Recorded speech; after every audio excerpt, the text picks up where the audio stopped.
Ladies and gentlemen,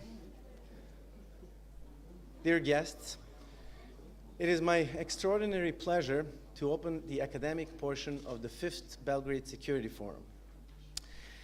The aim of the academic portion, which this year is organized with the generous support of the Friedrich Ebert Stiftung, is to provide the intellectual foundation to more policy-oriented discussions that we will have tonight and 2 more days.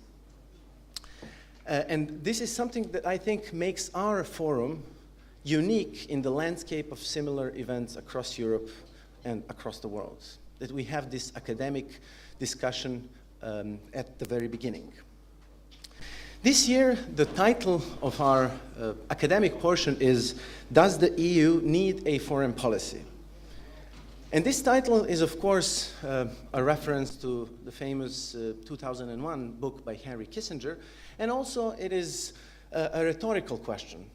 I suppose that very few of us really ask ourselves whether the EU should have a foreign policy, but rather what kind of foreign policy should the EU pursue. So it is a rhetorical question and a call for discussion to better conceptualize, understand, and innovate EU foreign policy in the future. I must admit that at the very beginning we were also thinking about alternative title, which is, does the EU have foreign policy? But however, after thinking about it a little bit, we dismissed this title because we assumed that at least half of the auditorium wouldn't understand it as a rhetorical question after all.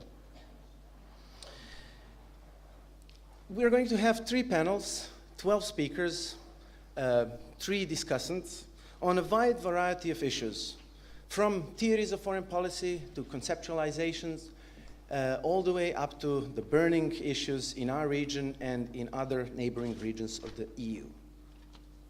And before we move on to our panels, I would like to introduce our keynote speaker, Asle Toje, who will talk about the crisis of liberal internationalism in Europe. Mr. Toje is the research director of the Norwegian Nobel Institute in Oslo, an occasional lecturer at the University of Oslo. He published extensively in the field of European security and European foreign policy and transatlantic relationships. Among his latest works are America, the EU and Strategic Culture, the EU as a Small Power, and most recently, the Neoclassical Realism in Europe from 2012. Mr. Toje, please, the floor is yours.